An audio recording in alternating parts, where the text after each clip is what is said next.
Hello and welcome to Movie Update. Today we have Matthew Weil, the director of Opted Out, with us. Thanks for having me, Ed. Cheers. So, what are the conventions of film? Well, conventions of films rely on the genre and the style the film has been made under, the director's decisions in terms of mise-en-scène and mise-en-shot. Conventions are elements that are common in movies, for example, the happy montage in a romantic comedy, or the bad guy always wearing black. Sometimes they're cliché.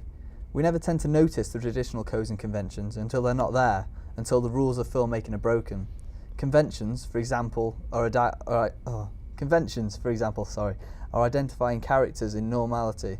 The problem is caused, the film is then based around solving the problem. At the end, the problem is solved and we remain back to normality.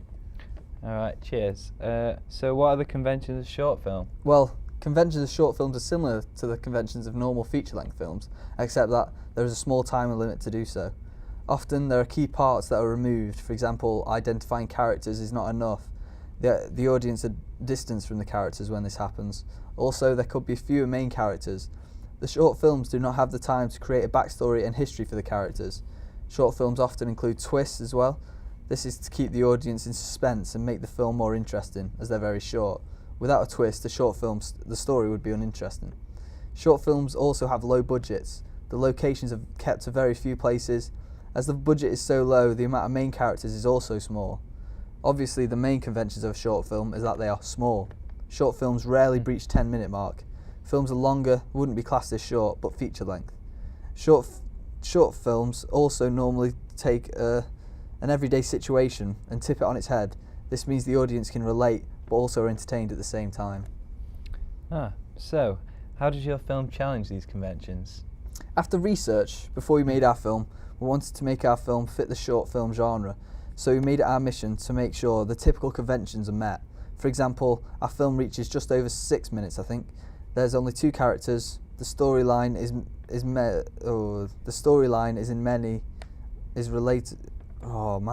relatable. The setting isn't too far-fetched. No special effects or edited was used either. We use continuity editing to make our film more relatable and to entice the audience. Using continuity editing makes the audience feel connected to the characters and therefore more connected to the film. The mise-en-scène is very relatable as well. Your typical 2 teenagers wearing the stereotypical hoodies and jeans. Dialogue is also simple and informal, alongside a conventional narrative structure, including action and suspense. Alright then, so would you say your film falls into a typical genre? Suspense and thriller could be both associated with our film. Because we used great actors who fit the part, the suspense and thriller genre is present throughout our short film. A shifty location and threatening acting style build suspense to the film as the audience is left not knowing what's going to happen next. This is typical in traditional suspense thriller. And what are the codes and conventions of a thriller genre? Well, the aim of a thriller is to create suspense and excitement for the audience. Uses urban areas as a setting. Violence and threat are almost always present, and there is always a hero and a villain included. And how would you say your film develops these conventions? Our film creates suspense and excitement throughout. It's set in a very urban environment, and violence and threatening nature is present as well. And how would your film challenge these conventions? Our film has no hero or villain. This creates suspense throughout. The narrative does not revolve around a puzzle or investigation, and the police, government and army are not present. They're normally present in a thriller. Yeah, so what about your radio trailer? What are the codes and conventions of that? Well, a radio trailer needs to contain facts and statistics to make it informative and to provide knowledge for the listener.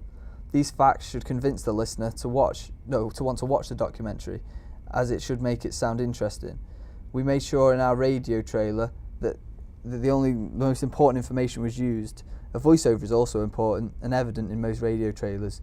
It gives guides to the listener through what was saying. The voiceover holds a key part in expressing the style and genre of the film in terms of the tone and what is spoken. The voiceover also explains very briefly and subtly.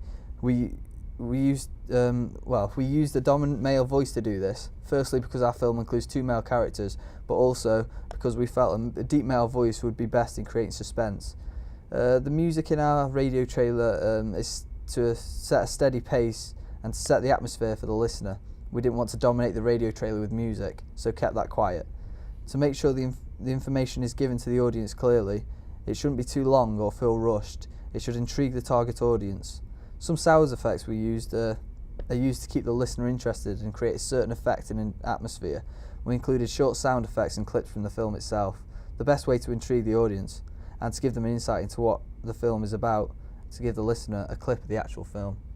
All right, thank you very much for that, Matthew. Not a problem. So thanks for joining us, and we'll see you next week. Bye bye. See ya.